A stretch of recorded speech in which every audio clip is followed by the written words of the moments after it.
सांगितलंय की त्यांच्या भाषणात अनेक वेळा की मुंगीचा कारखाना ते सुरू करणार आहेत. म्हणजे या भागामध्ये एक औद्योगिक क्रांती करता येईल आपल्याला. पाणी नाही आपल्याकडे, हा एक प्रॉब्लेम आहे. पाण्यासाठी सुद्धा लिफ्ट इरिगेशनचा वगैरे आपला प्लॅन आहे. पाणी उपलब्धता नव्हती, 13, 14, 15 एवढा दुष्काळ आला. त्याच्यामुळे मी करू शकले असते, पण पाणी उपलब्धच नसल्यामुळे ते एक विषय आपल्याला मार्गी लावायचा आहे. हे सगळे विषय तसे मार्गीच लागलेत. प्रत्यक्षात उतरायला तेवढं काम होणारच आहे. नॅशनल हायवे झालेत, इथून लातूरला सहज जाता येतं, इथून बीडला सहज जाता येतं, इथून और म्हणजे संभाजीनगरला जायला तर म्हणजे पोटचं पाणी देखील हलत नाही. माझा मुलगा अमेरिकेत शिकतो, त्याच्यानंतर सुट्टीला आला, त्यांनी पाहिलं त्या संभाजीनगर ते बीड रोड, त्यांनी फोटो काढून त्याच्या अमेरिकेच्या मित्राला पाठवले आणि सांगितलं बघा आमच्या मराठवाड्याचे रस्ते अमेरिकेपेक्षा चांगले. नितीनजी गडकरींनी एवढे रस्ते दिले, एवढा विकास दिला, एवढं काम केलं. खरंच काम केलं की नाही? खरं हृदयावर हात ठेवून सांग. कामावर मतच नाही. आता हे बसलेत आमचे सगळे इथे, ह्याच्यातल्या अर्ध्या लोकांच्या मी पाया पडत होते लोकसभेत. काय रे व्यंकटेश, काय दत्ता भाऊ, पाया पडत होते की नाही सगळ्यांच्या, की बाबांनो काम बघा. मी यांचं गाव दत्तक घेतलं, देशमुख टाकळी. काय गाव केलं हे लोक बघायला यायचे, इतकं सुंदर काम केलं.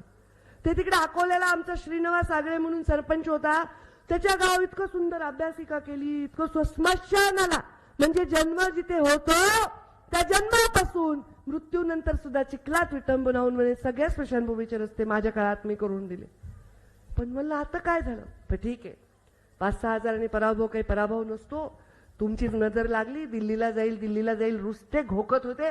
दिल्लीला गेल्यावर आम्ही काय करावं, दिल्लीला गेल्यावर घ्या, आली परत इथेच आले ना, पुन्हा खासदार करायला गेले ना, आमदारच झाले मी तर. आमचा रोल आता बदललाय हो धनभाऊ. पहिल्यांदा मी विधानसभेत गेले, मग तुम्ही विधान परिषदेत, आता मी विधान परिषद आले, आता तुम्ही विधानसभेत आहेच आहेत ऑलरेडी.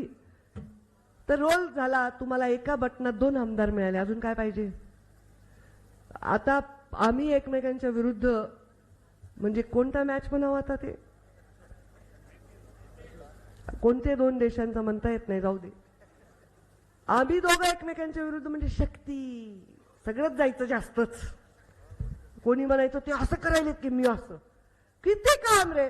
मला आठवते सामुदायिक विवाह सोहळे धनुभाऊनी किती घेतले असतील. मी घेतला गोपीनाथ मुंडे प्रतिष्ठानतर्फे. त्या प्रत्येक नवरा नवरीला 1-1 लाखाचा चेक दिला त्या अक्षय कुमारनी. ते आले, त्यांनी माझ्या हातात एवढं मोठं गटूनच दिलं, प्रत्येक 1-1 लाखाचे 100 चेक.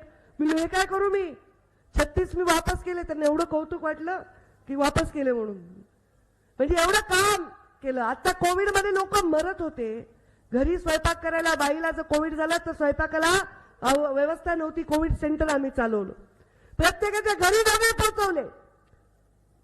प्रत्येक माझ्या कोविड सेंटरमध्ये महिला आणून लोकांनी ठेवल्या, जुळे लेकर, महिला, लेकुरवाळ्या, म्हाताऱ्या अगदी माहेरी आल्यासारख्या सांभाळल्या. पडल्यावर केलं हे मी, पडल्यावर सोडलं नाही. काम करणं करत राहिले, आताही करत राहू. पण कसं आहे, अनुभव लागतो कामाला. राजकारणाला इतिहास लागतो, भूगोल लागतो, सवय असते राजकारणाची. माणसांची सवय सोपी नाही आहे. लोकांना वाटते कुणी येते की राजकारणात निघाले.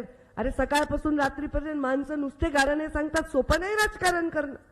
मी तर बाई माणूस असून कस काय रमले तुमच्या ह्याच्यात मला माहित नाही. मी तर साहेबांना म्हणत होते मला नाही.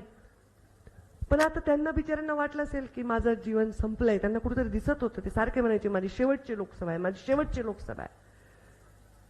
त्यांचा मी मुलगा मुलगी काही मायामध्ये फरक नसतो, पण आता आपले लेकरच असतात. त्यांना वाटत असेल की पंकजामध्ये काहीतरी गुण आहेत का नाही आहेत? 5 वर्ष पश्चाताप झाला का तुम्हाला? 10 वर्ष नाही. आणि मग आमच्यात जास्त गुण आहेत ना आमच्या घरात, आम्ही करावं काय? आम्ही सगळे गुणवान आहोत, काय वाईट आहे? सगळे सगळीकडे जाऊन काम करू शकतो, काय वाईट आहे?